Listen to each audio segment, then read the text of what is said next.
Wonder Woman. Oh no, you're good. Welcome back to the Hennisphere, everyone. Kentucky Kingdom announced a new attraction for 2025, but it's only going to be there for one weekend. The theme park plan for Oklahoma has failed spectacularly as someone is suing, and the United Parks earnings call happened this week, and it was almost the complete opposite of the Six Flags earnings call. I'll talk about all of that coming up next. But first things first, welcome back to Fiesta Texas. It is a pretty crowded day, as you can see from the parking lot. Cars are not yet to marker 19, but they're almost there. The line for Chupacabra is pretty long as they're still continuing to operate on one train. I went to Pete's Eats first off to see what was going on there, and they do have the new furniture, as I mentioned on my TikTok live on Wednesday. Again, follow me on TikTok live because I do go live for about an hour and I cover some things live that I don't talk about in my vlogs. Again, we just hit 2,000 followers on there, so hoping we get to 2,500 followers pretty soon. I went past the Zaragoza Theater as well at the front of the park, and they have new signage up saying that new programming is coming soon, and that's because Fright Fest will be here on September 6th. We are less than 1 month away, and the announcement for all of the haunted houses and the shows and scare zones will be happening next weekend on the 16th at Rockville High. All right, here's our reveal for what rides are closed today. Poison Ivy as always, Gully Washer unfortunately for the 4th week in a row, Crow's Nest, the Ferris wheel, and Hustler, the 8-ball billiards ride. I'm a little surprised that Hustler's closed because to my knowledge that's the first time I've seen it closed since I've been coming here this year. And Crow's Nest I've talked about in the past. A lot of times it looks like it's closed, but the other two, not surprised. I'm kind of concerned about Gully Washer though. That's the one I'm really concerned about. Here is your update on the Coca-Cola refresh stand. They have the wall constructed and they have pillars up where they're gonna attach the chain. And it looks like more concrete has been poured on the ground, all smoothed over, so looking good. I love the sign. All right, so over here, I misspoke. There's no chain that's gonna go in there. There's gonna be fencing. The chain is gonna be by this side over here. So we could see it's already installed. I don't think they actually had to take that out. They might have though. It's looking great. Some great news to report with Boomerang. After it was closed on my last visit on Wednesday, it is open. So no issues there. I think it was closed for 2, maybe 3 days. Oh no, Batman just went down. I've only been in the park for 30 minutes. This was open when I walked by. We're over here at that haunted house near Sangerfest. It looks like a couple more pieces of lumber have been made into some of the theming on mainly all of these things here on the ground. I don't know what those are, but it looks like if you put them together sort of end to end, they could make a bridge. That's the only thing I can tell. I really don't know what those are. These things over here were actually up against the air conditioner unit the last 2 weeks. That jack-o'-lantern stencil and that flower, that sunflower. So I wonder if those are gonna be moved out of here completely or if they're gonna be used as props. And I also see some objects on kind of a metal shelving unit. I don't know what else to call that. Looks like maybe a kitchen, sort of? Like those are pans? I don't know.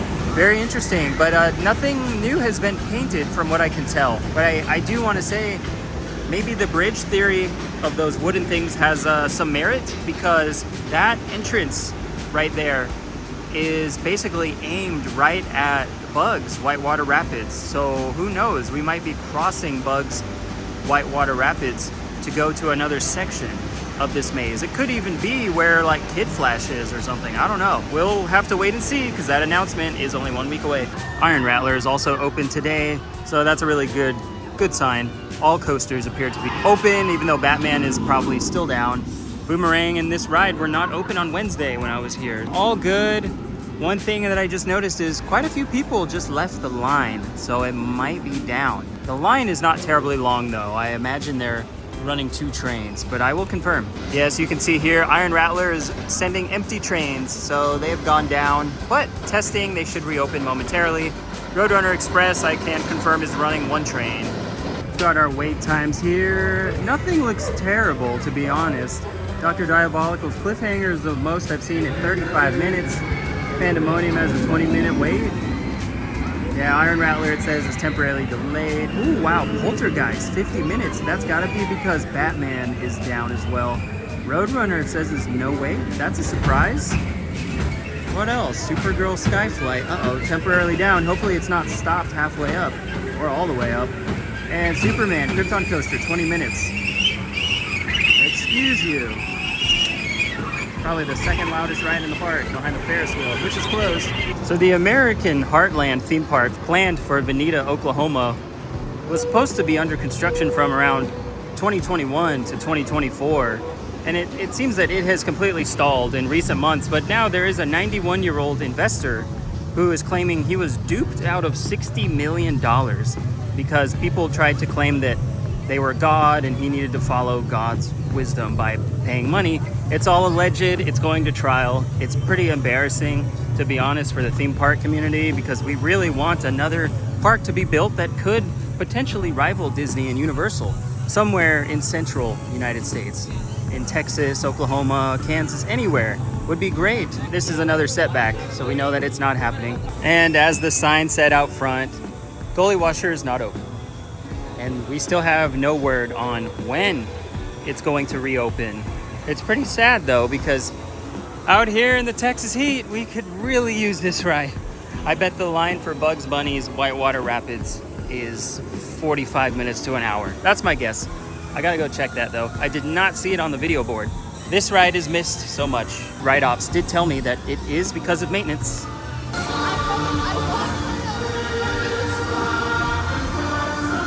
Over here at Lone Star Lil's, we can see that work from Wednesday is still there on stage, all that woodwork, and it has been painted very dark. So at least that's what I believe. Maybe that is part of the stage, who knows? Back here, we can see more production and steps.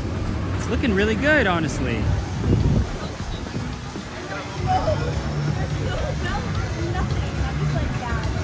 So we're on the back side of where that haunted house was. It's literally just on the other side of this corner of this building. And you can see there's a little lift hill for Bugs. And if you look, there is a bit of a walkway underneath that lift hill right there. And then there is a bridge further down. And I don't see us using that bridge ever again. So what I'm wondering is, would they build something for Fright Fest in here, in this boarded off area? Because there are some blue rectangles on the ground. I wonder, they could put some buildings back here or just have like one section of the maze. I don't know. It makes sense to me, but it all depends. Can you actually walk people underneath this little lift hill? Now over here in DC Universe, it is 4:55. If you look on the sign here, 5 o'clock is when our superhero of the day will be arriving. So I will await to see who that is. It has always been Wonder Woman so far. In addition to this big Superman mural over here, they've added a sign to the top of the little drink stand, Metro Park Pub, and they also have a little awning underneath it.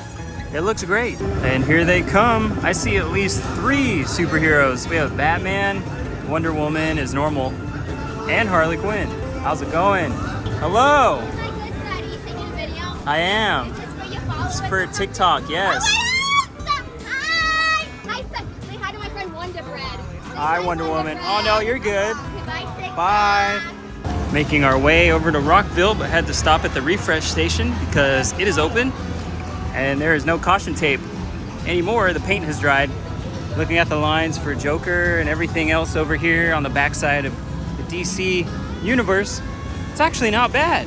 And that's because it looked like the Joker was just testing before this cycle. So it just reopened. Unfortunately, Batman the ride is still down. So no update there, but over here, we see the sign is up. Coca-Cola refresh station, it looks good. And not too much has been done since Wednesday here. It looks like they gotta put up some sort of wall to protect the line right here so no one jumps the line. Just like at the front of the park, I assume they'll build something similar. But it's looking good. I'm sure behind the wall there, they got all the machines in. Well, it's the sign you don't want to see. However, it was here on Wednesday, so I already know. It's because they're running one train. We'll go around to see how bad the line is. So the line is very long for Wonder Woman right now. You can see it's all the way back here. However, the cattle pen is not full, and that's because the people who are waiting right here and on the inside of this main queue area, that is the Flash Pass. Flash Pass for this is very long. all of the people back in the cattle pen, when they come down here, they're supposed to go straight ahead and do the zigzags back there. That's the normal line. So they have both a long line for general admission and the flash pass. And they are running one train, like I said, but they do have a second train in maintenance. So I don't know why they're not running that. Through the trees, you'll be able to see the other train. There it is.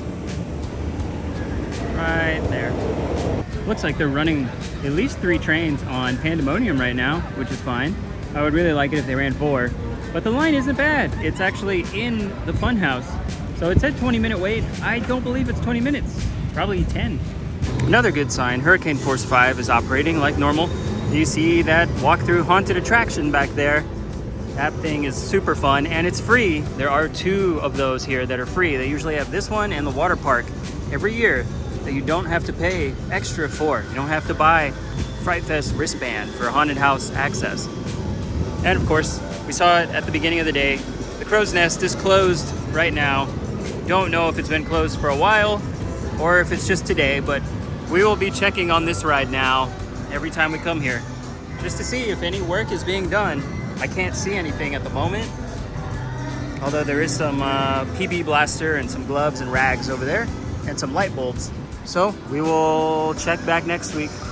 Over here by Scream, I showed you this Fright Fest stuff last time, the aliens and the UFO, but these lights were not on as far as I know. And now they are on, all plugged in, even though a lot of the wiring looks like it's not plugged in, as you can see right there. Got some loose ends. But yeah, these are gonna be lit up green. Now to the big news that I talked about. Kentucky Kingdom has a new attraction for this year, and it's actually a music festival. So if anyone is going to Louder Than Life Music Festival, September 18th through the 21st, their ticket, whether it's general admission, VIP, whatever, is going to get you access to Kentucky Kingdom. They're going to offer 18 rides for all festival goers there that are not open to the public. It's only for the Louder Than Life Music Festival.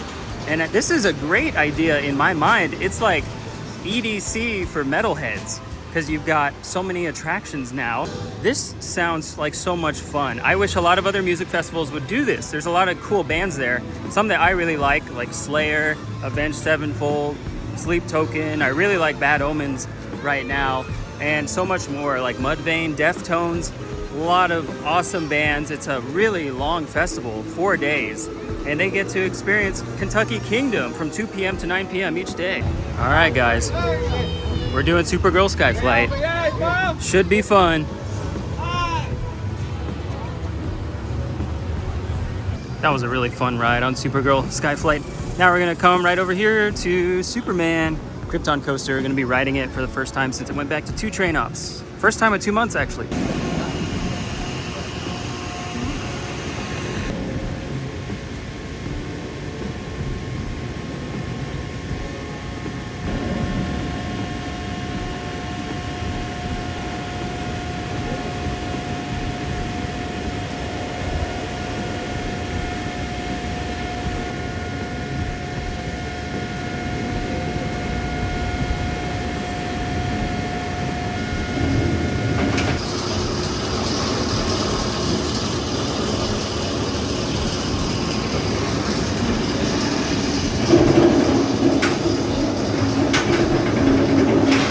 Well, as you could see there, they were sending empty trains because it looked like they had a bio spill. In other words, someone threw up on the ride right after I got on it. So 2 trains, the train that came back when I was on my ride was cleaned, and then that was the second time they ran it empty. So it should be good to load after that. It appears that we have repairs going on Poison Ivy's Toxic Spin. Like I said, I have not seen this open at all in 2025, but they have the boom lift out here. So it must be working on something up there. And I think I just found our answer. There's one of the drive motors for this whole column, allowing it to spin. Here's another view of that boom lift. Hopefully we see this ride open soon.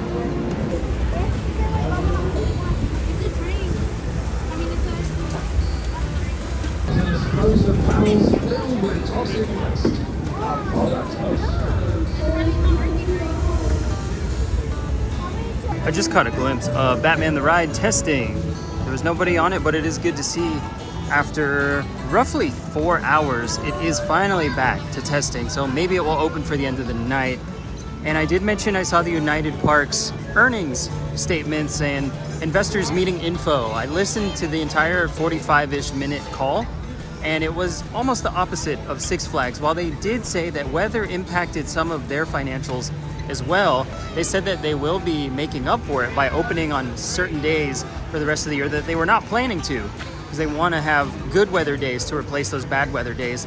And overall, they had a net income that was about $80 million profit.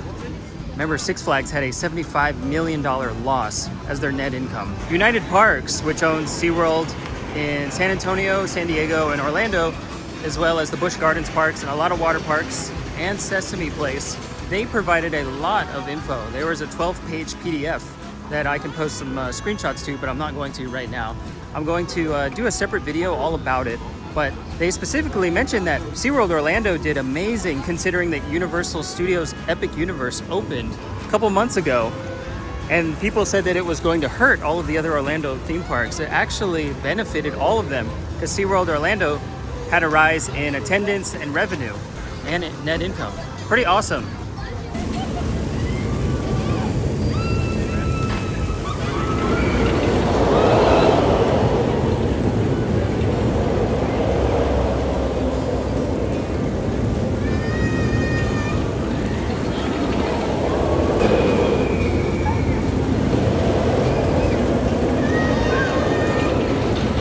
Back over here at Wonder Woman, you can see the line has gotten a little bit better for Flash Pass. It's not back here like it normally was. It's just right at the mesh point, it looks like.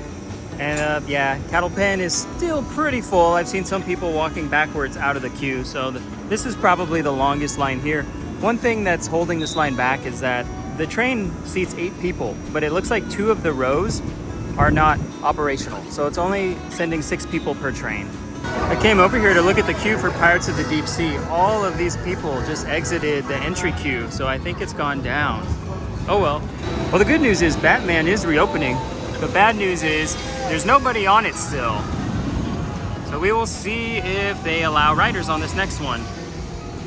I can't tell. Looks like they're still sending an empty train there in the station next. But I did want to show you guys one last thing. I've talked about the new recipe chicken tenders at Sangerfest Hall.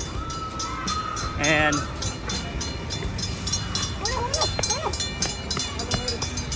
we almost got hit by the train rails there. But yeah, so here's a video comparison of the two. This is Pete's Eats today, and these are actually different than the ones you would normally find at Pete's Eats. Usually they're like the Tyson frozen chicken, like you just find in the frozen aisle at your grocery store. But today they look better. And these are the ones at Sangerfest Hall that they've had for a majority of this year. And this recipe is so much better. They taste better. The breading is very thin, better seasoning, and more meat. It's not so much breading. So it's great. I love what they're doing here with the food. Well, again, it is insanely windy out here, just like the last time I signed off from the parking lot. The park is closed. It's been closed for 35 minutes now, but the fireworks show was something I could not pass up. TikTok Live saw it, well, live. So please follow me on TikTok if you are not, because I go live on there every time I visit Six Flags Fiesta Texas. I talk about a lot of things that I talk about in the vlog, but there are also some things that just happen live that I don't get to post on YouTube because they're stuck on TikTok live. We are still closing in on 2,500 subscribers here on YouTube. I want to give a shout out to JB Thrills for hitting 10,000 followers on TikTok and 11,000 subscribers here on YouTube. He's awesome. Go look at his edits on TikTok. They're hilarious. They're great. And his YouTube videos are edited so well. I know he spends a lot of time on those. So congratulations. He is definitely monetized on TikTok now if he was not already. And I will be coming to you guys from SeaWorld very soon. So stay tuned. We're going to be getting into the Fright Fest season. That was another day in the Hennisphere.